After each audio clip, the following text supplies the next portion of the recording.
అందరికీ బాగా తెలిసిన ఒక శ్లోకం ఉంది భగవద్గీతలో, జాతస్య హి ధ్రువో మృత్యు ధ్రువం జన్మ మృతస్య చ తస్మాదపరిహార్యేర్ధే నత్వం శోచితుమర్హసి నత్వం శోచితుమర్హసి. అర్జున, పుట్టిన వానికి మరణము తప్పదు, మరణించిన వానికి జన్మము తప్పదు. అనివార్యముగు ఈ విషయమును గూర్చి శోకింప తగదు పరంతప అన్నాడు. పుట్టిన వానికి మరణము తప్పదు అనగానే మన తెలుగు వాళ్ళు ఎంత తెలివిగల వాళ్ళంటే భగవద్గీతను ఎలా తయారు చేసేశారంటే, భగవద్గీత ఎక్కడన్నా వినిపిస్తుంటే కన్ఫర్మ్గా ఎవడన్నా పోయాడనో, వ్యక్తుల మరణ ప్రదేశాల్లో మాత్రమే భగవద్గీతను ప్రసాదించాలని, దాన్ని ప్రసారం చేయాలని, ప్లే చేయాలని ఒక దుర్మార్గమైన సంప్రదాయానికి శ్రీకారం చుట్టిన వాళ్ళు తెలుగు వాళ్ళు మిత్రులారా. తెలియక మా తాత పోయాడు, మా నాన్న అటకమించి భగవద్గీత క్యాసెట్ తీశాడు, ప్లే చేశాడు. ఇప్పుడు ఆయన పోయాడు, నేను అదే చేస్తా. భగవద్గీత జీవన గీత నాన్న, మరణ గీత కాదు, మరణ గీత కాదు.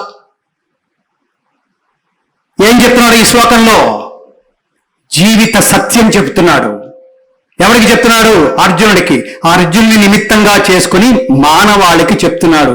భగవద్గీతలో ప్రతి శ్లోకం ఎక్స్పైరీ డేట్ లేని జీవిత పాఠం మిత్రులారా.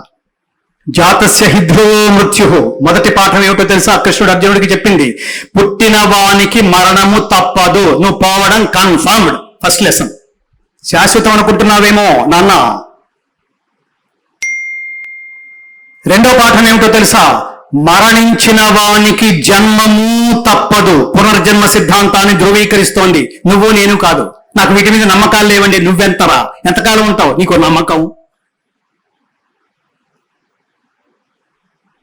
వీటిని ఆప్తవాక్యాలు అంటారు. ఒకటి చెప్తే నమ్మి తీరాల్సిందే. సౌత్ ఆఫ్రికా వెళ్ళావా అని అడిగాను. లేదండి వెళ్ళలేదు అన్నావు.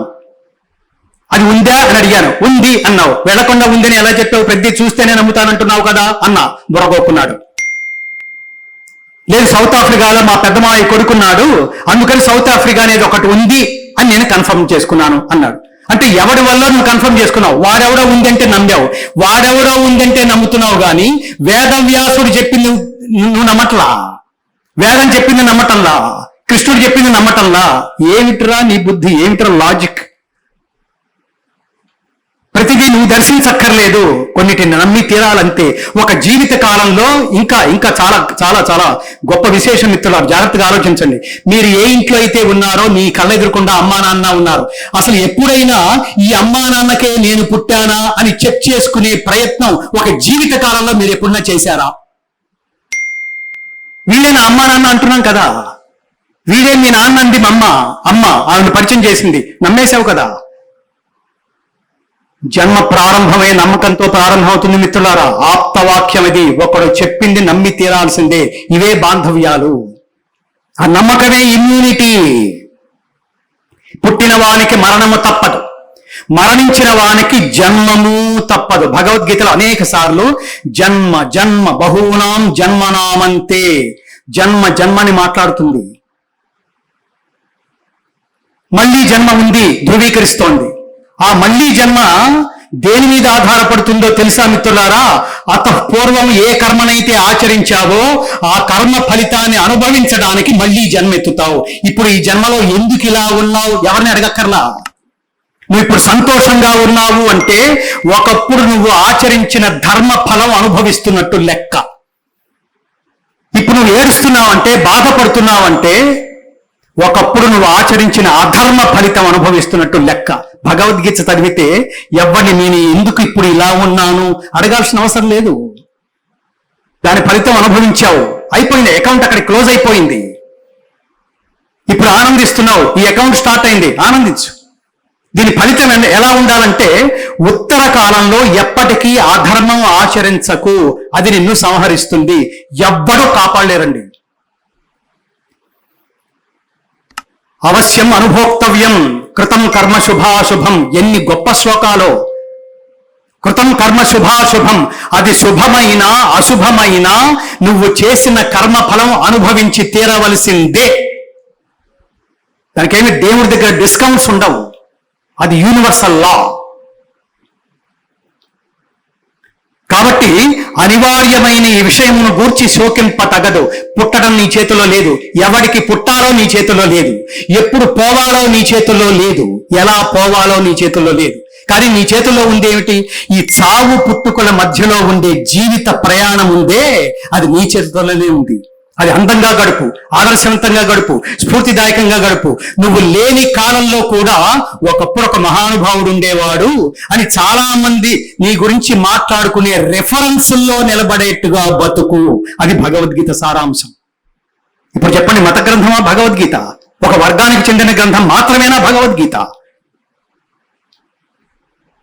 దీన్ని ఆచరించిన వాడు కాబట్టి కదా అన్నమయ్య అలా ఉండిపోయాడు, శాశ్వతంగా ఉండిపోయాడు. తెలుగు వాళ్ళు ప్రసాదించిన వరాలలో, పరమాత్ముడు ప్రసాదించిన వరాలలో తెలుగు వాళ్ళకి ఒక త్యాగయ్య, ఒక క్షేత్రయ్య, ఒక అన్నమయ్య, ఒక రామదాసు.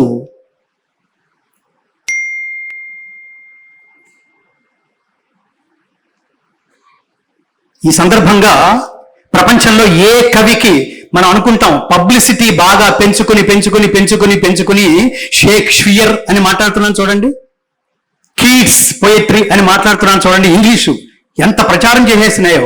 కానీ అన్నమయ్య థాట్స్ లో ఉద్భవించిన ఒక్క పదానికి, ఒక పదపు కాలి గోటికి కూడా ప్రపంచంలో ఏ కవి సరిపోడు మిత్రులారా. అది అన్నమయ్య. భారతీయ సిద్ధాంతం అంటే అర్థం ఏమిటో తెలుసా? భగవద్గీత. భగవద్గీత గుర్తుపెట్టుకోండి, భగవద్గీత మత గ్రంథం కాదు, సిద్ధాంత గ్రంథం. ఇవి చాలా విలువైన మాటలు చెప్తున్నాను నేను. సిద్ధాంత గ్రంథం అంటే అర్థం ఏమిటంటే, ఎవరు ఎలాంటి కౌంటర్ క్వశ్చన్ వేసినా కూడా సహేతుకంగా వాడిని సంతృప్తిపరచగలిగే, సమాధానం చెప్పగలిగే స్థితి ఉన్నప్పుడు మాత్రమే దాన్ని సిద్ధాంత గ్రంథం అంటారు. భగవద్గీత సిద్ధాంత గ్రంథం. వాడేదో చెప్పాడు, ఆయన మీద గౌరవం కొద్దీ నేనేదో ఆచరించేస్తున్నాను, దీని మీనింగ్ తెలియదు, అది అసలు అయినా ఆయన ఎట్లా అన్నాడో, సరే ఓకే నేను ఆచరించేస్తున్నాను అనేట్టుగా ఉండదు మిత్రులారా. అన్య దేవతల్ని ఆరాధించే వాళ్ళని రాళ్లతో కొట్టి చంపండి, ఒక మతం చెప్తోంది బైబిల్. మీరు వీటిని విమర్శించడం కోసం మనం ప్రస్తావించట్లేదు మిత్రులారా. మీరు కంపేర్ చేయాలి, భగవద్గీత ఎందుకు గొప్పదో కంపేర్ చేయాలి మిత్రులారా. ఆ మధ్యన ఎవరో పొలిటీషియన్ మా మా మా పార్టీ మేనిఫెస్టో ఒక భగవద్గీత లాంటిది, ఒక ఖురాన్ లాంటిది, ఒక బైబిల్ లాంటిది అని మూడింటిని ఒక ఘాట్ని కట్టేసి చెప్పేశాడు. మూడింటి మీద ఆయనకి ఏం అవగాహన ఉందో మాలాంటి వాళ్ళందరూ నవ్వుకున్నాం ఆ రోజు. భగవద్గీతకి దగ్గర కూడా ప్రపంచంలో ఏ ఇతర గ్రంథం రాలేదు మిత్రులారా, రాదు. మతానికి ఒక జాడ్యం ఉంది, అదేమిటంటే మీరు వేరు మేము వేరు అని చెప్పేది మతం. మిగతా మతాలు ఏం చేస్తున్నాయి? ఇవే కదా ఏం చేస్తున్నాయి? మీరు వేరు మేము వేరని చెప్తూ మీరు ఇంకా వెధవలు, మీరు మా దాంట్లోకి వస్తేనే ఉద్ధరింపబడతారు కన్వర్షన్ పేరుతో. ఇవాళ గోదావరి జిల్లాల్లో అత్యంత దారుణమైన విషయం 47% హిందువులు కన్వర్ట్ అయిపోయారు మిత్రులారా. హిందువులు ఎక్కడున్నారు?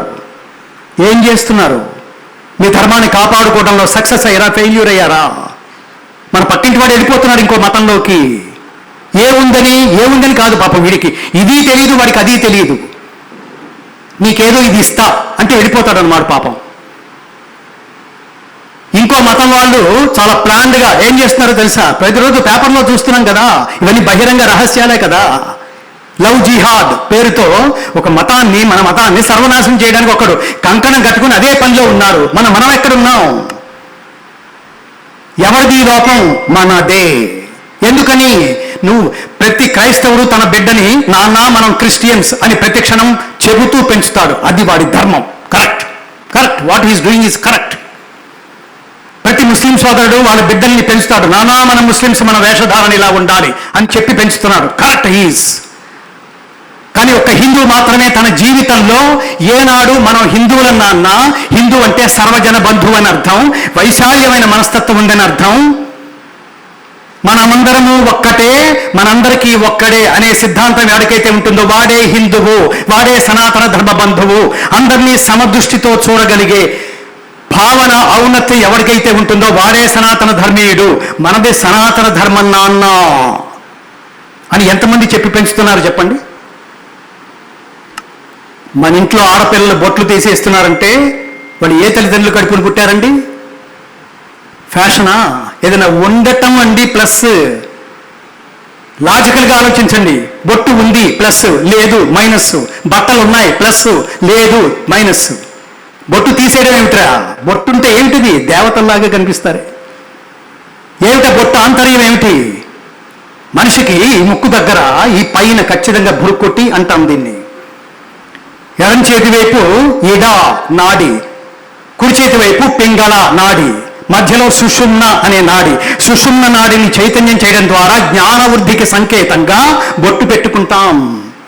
ప్రతిదీ సైన్స్ కదా. మనం సైన్స్ ఫ్యాషన్ కోసం పెట్టుకోవట్లా. ఫ్యాషన్ కోసం తీసేయడం ఏమిటి? హిందువుల పిల్లలారా, ముందు ఆహార్యం మీద కాన్సన్ట్రేట్ చేయండి. ఏది పడితే తిని వద్దు, ఏది పడితే అది వేసుకుని వద్దు, ఏది పడితే అది మాట్లాడేసి వద్దు. తెలుగు భాష అమృతతుల్యమైన భాష. శబ్దాన్ని అక్షరబద్ధం చేయగలిగే అవకాశం ఒక్క తెలుగు భాషకి మాత్రమే ఉంటుంది. ప్రపంచంలో ఉన్న మాధుర్యాలని ఒక చోట కలబోస్తే అది తెలుగు భాష అయిందంటాడు డాక్టర్ ముదిగొండ వీరభద్రమూర్తి. దాన్ని కాపాడుకోవడమే మన ధర్మము. ధర్మము ధర్మము. ఏమిటా మాధుర్యాలో తెలుసా? తెలుగు భాష గొప్పతనం తెలుసుకోండి. మంచి గుమ్మడి కన్నా, దంచిన ఎర్రని క్రొవ్వడ్ల బియ్యపు కూడు కన్నా, మే జహంగీరు మామిడి పండు కన్నా, సుంకారిన లేసజ్జ కంకి కన్నా, కబియ పండిన ద్రాక్ష కన్నా, చక్కెర తగబోసి వండిన పాల బువ్వ కన్నా, రసదాడి కన్నా, పనస తొన కన్నా, ఖజూరము కన్నను జున్ను కన్నా, అలతి పెరతేనియల కన్నా, ఆమని తరి కొసరి కూసెడు కోయిల కూత కన్నా, ముద్దులొలికడి జవరాలి మోవి కన్నా తీయనైన దెయ్యది అదే మన తెలుగు భాష. భాష వల్ల కదా అక్కినేని నాగేశ్వరరావు గారు, వీళ్ళందరూ మనకి ప్రత్యక్ష సాక్షులు కాదు. అవి విని పెరిగా మిత్రులారా. సుధా సముద్రాంత హృద్యన్మని ద్వీప సంరూఢ బిల్వాటవీ మధ్య కల్పద్రుమా కల్ప కాదంబ కాంతారవాస ప్రియే కృత్తివాస ప్రియే సాగరారబ్ధ సంగీత సంభావనా సంభ్రమాలోల నీపస్రగాబద్ధ చూడీ సనాధత్రికే సానుమత్పుత్రికే శేఖరీభూత సీతాంశురేఖా మయూఖావళీనభ సుస్నిగ్ధ నీలాలక శ్రేణి శృంగారితే లోక సంభావితే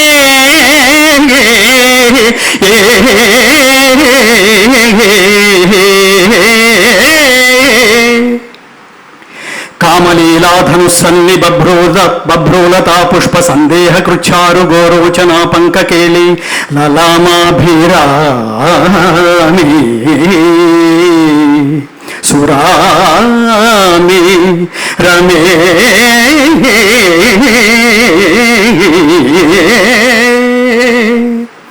సర్వయంత్రాత్మికే సర్వతంత్రాత్మికే సర్వమంత్రాత్మికే సర్వముద్రాత్మికే సర్వచక్రాత్మికే సర్వశక్త్యాత్మికే సర్వరూపే జగన్మాతృకే జగన్మాతృకే పాహి మాం